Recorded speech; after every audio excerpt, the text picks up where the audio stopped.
Party మారుతుందని ఐఏబిఎన్ వాళ్ళు వార్తలు రాశారు కదా.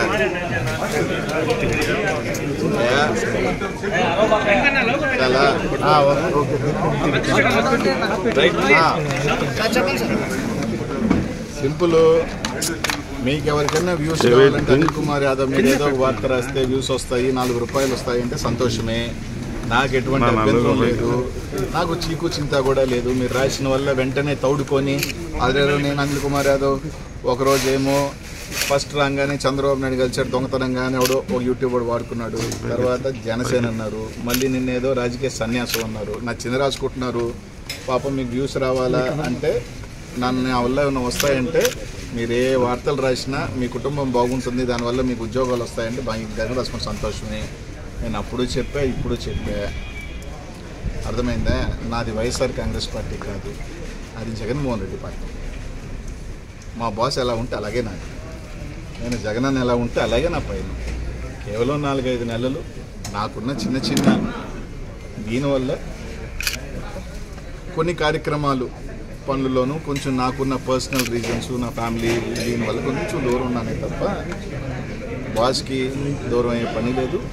బాస్కి నేను ఇప్పుడో చెప్పాను, మళ్ళీ నేను నిజంగా జగన్మోహన్ రెడ్డికి దూరం అవ్వాల్సి వచ్చిన రోజు కొంచెం దూరంగా రాజకీయాలుగా దూరంగా బతుకుతాను తప్ప ఇంకో పార్టీ గుమ్మం చూసే వ్యక్తిని కానే కాదు. అది నాకు అది వాళ్ళు ఏ విధంగా రాస్తారో కూడా తెలియదు. అప్పుడప్పుడు నవ్వు వస్తుంది, కానీ ఆ జనసేన వాళ్ళైనా నాకు ఫోన్ చేసి ఏం సార్ వస్తున్నాను వాళ్ళు కూడా అడగపోయా, వాళ్ళు కూడా తెలుసు కాబట్టి ఇవన్నీ వేస్ట్ మాటలు. తప్పకుండా మా బాస్ కోసం వస్తాం తొందరలోనే. వచ్చిన తర్వాత నాన్ స్టాప్గానే మళ్ళీ ఉంటాం, ఏం ఇబ్బంది లేదు. అలాగే పాపం కొంతమంది నన్ను ఏదో పాత కేసుల్లో ఏదో కేసులో జైల్లో పెట్టాలా, నెల రోజులన్నా జైల్లో ఉండాలా అనిల్ కుమార్ యాదవ్ అని కొంతమంది ఆరాటి పడిపోతున్నారని విన్నా. ఈ జిల్లాలో కొంతమంది కనీసం నెల ఉండాలా, కనీసం ఏదో కేసులో అయినా పేరు పెట్టండి, ఇరికిచ్చండి అని. అయ్యా మీరు ఏ కేసు నేను ఎప్పుడో చెప్పా, నేను జైలుకి పోయేదానికి 60 రోజులైనా 60 రోజులు, 90 రోజులైనా 90 రోజులు, ఎన్ని రోజులైనా నేను పోయేదానికి సిద్ధమే. నాకే ఇదేమిలే. చాలా మహా ముఖ్యమంత్రులు పెద్దోళ్ళే జైలుకి పోయారబ్బా, నాదే ఉంది. ఆ జైలుకి చూసి భయపడిపోతానా? కానీ ఒక్కటైతే చెప్తున్నా, పాపం మీ జిల్లాలో సునకానందం పొందేవాళ్ళు ఈరోజు తాత్కాలికంగా అధికారంలోకి వచ్చేసాం, మేము ఇంకా మా అంత టోలం లేరు, మా అంత మించిన వీరులు లేరు అని కొంతమంది సునకానందం పొందుతున్నారు. వాళ్ళకి కూడా చెప్తున్నాను, చాలామంది చక్రవర్తులు పెద్ద వాళ్ళు కూడా ఇట్లా అనుకున్నారు, ఏదో ఒక రోజు కాలగర్భంలో కలిసిపోయిన వాళ్ళకి కూడా చెప్తున్నా, నాకు 44 సంవత్సరాలు, ఇంకో 10 సంవత్సరాలు కూడా నేను ఒకవేళ అధికారంలో దూరం ఉన్న 54. ఆ రోజు ఒక్కరోజు వచ్చిన పాపం నన్ను వేయాలనుకున్న వాళ్ళందరూ ఇప్పటికీ 60, రేపు 70 ఏళ్ళకి వాళ్ళు జైలుకి పోతే బాగోదేమో. నేను 44కో 45కైనా కుర్రోడుగానే ఉన్నా, ఇంకా జైలుకి పోయినా ఫిట్గానే ఉన్నా, ఏ ఇబ్బందిలే, మైండ్ మనసు స్ట్రాంగ్గా ఉంది. పాపం ఆ సునకానందం పొందాలని లోకేష్ చుట్టూ చక్కర్లు కొడుతూ ఏదో కేసు వెనక్కి దోడిచ్చి ఏదో విధంగా అనిల్ కుమార్ పేరుని ఇరికించాలని కొంతమంది ఈరోజు సునకానందం పొందుతున్నారే, వాళ్ళని కూడా ఏదో 5 కాదు 10 సంవత్సరాల తర్వాత అయినా నేను అధికారంలో ఒక్కసారి వచ్చిన, ఎవరు రాకుండా పోగా వచ్చిన పాపం వాళ్ళు 70 సంవత్సరాలు 75 సంవత్సరాల వయసు అప్పుడు ఈడ్చుకెళ్ళాను అనుకో బాగోదు. కాముగా ఉన్నా దూరంగా ఉన్నా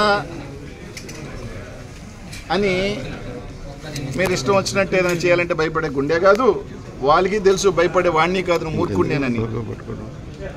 నిజంగానే నేను పల్నాడుకి వెళ్ళి పోటీ చేసిన తర్వాత అక్కడ వాళ్ళు ఎమ్మెల్యేల కన్నా నాకు 40,000 ఎక్కువ. ఒక రకంగా చెప్పాలంటే ఆ ప్రాంతంలో ఎన్నికలు అయిపోయిన తర్వాత కొన్ని ఊర్ల మీద దాడి చేస్తుంటే కూడా పోలేని పరిస్థితి. కారణం ఏంటంటే నేను వెళ్ళిన తర్వాత ఆ ఊర్లోకి వెళ్ళిన తర్వాత ఇంకా వాళ్ళ మీదకి, ఎందుకంటే నేను వెళ్ళి వస్తా, ఇంకా వాళ్ళ మీద దాడులు ఎక్కువ అవుతాయేమో. ఎందుకంటే ఎక్కువ పాపం అక్కడ నాకు అభిమానంతో అక్కడ నా సామాజిక వర్గం వాళ్ళు ఎక్కువ మంది పాపం ఆ పార్టీ ఈ పార్టీని చూడకుండా ఓట్లు వేసిన వాళ్ళు ఊర్ల మీద పడి దాడి చేస్తున్నా కూడా ఏమీ చేయలేని నిసా. ఎందుకంటే వెళితే నాకేముంది, వెళ్తా 2 మాటలు చెప్తా, రెచ్చగొట్టే మాటలు లేకపోతే ధైర్యం ఇచ్చే మాటలు చెప్పొచ్చిన తర్వాత మళ్ళీ ఆ ఊర్ల మీద పడి దాడి చేస్తే పరోక్షంగా మళ్ళీ నేనే వాళ్ళని కారకులు అవుతాడని చెప్పి దూరం ఉండాల్సిన పరిస్థితితో ఉన్నాం. అంత మాత్రాన ఎవరు ఇక్కడ ఏమి లేదు. 60 రోజులు కాకపోతే, నెల కాకపోతే, కలగంటున్న వాళ్ళు నెల కాకపోతే 2 నెలలు పెట్టండి. 1 కాకపోతే పాత కేసులు ఏమన్నా 10 ఎవడెవడో కొట్టుకున్న కేసులు అన్నీ కూడా కావాలంటే ఎవడెవడో కొట్టుకున్న కేసులు అన్నీ లోడ్ ఇచ్చింది అనిల్ కుమార్ యాదవ్ జయించాడని చెప్పుకొని పెట్టుకోండి. నాకు ఏం అభ్యంతరం లేదబ్బా, హ్యాపీగా జైలుకి పోతా వస్తా. కానీ ఒక్కడు మాత్రం గుర్తుపెట్టుకోండి, ఇచ్చింది తప్పకుండా వెనక్కి తప్పకుండా అందరికీ వస్తుంది. ఒకరికి మీరు ఇస్తే డబుల్గా వస్తుంది. కానీ నా బాధ ఏంటంటే ఎన్న తట్టుకునే వయసులో ఉన్న 5 సంవత్సరాలు 10 సంవత్సరాల తర్వాత మీకు షుగర్లు బీపీలతో రోగాలతో మీరు తట్టుకోగలుగుతారో లేదో అప్పటికి మర్చిపోతాడులే అని మాత్రం అనుకోవద్దు. 10 years 15 years కూడా 60, వాళ్ళు 75 80. పాపం అప్పుడు వెళితే మాత్రం జైలుకి పాపం వాళ్ళ పరిస్థితి ఎలా ఉంటుందో ఒకసారి ఒకరిని చేసేటప్పుడు మాత్రం ఆలోచించండి. అది అనిల్ కుమార్ యాదవ్ లాంటి వాడిని.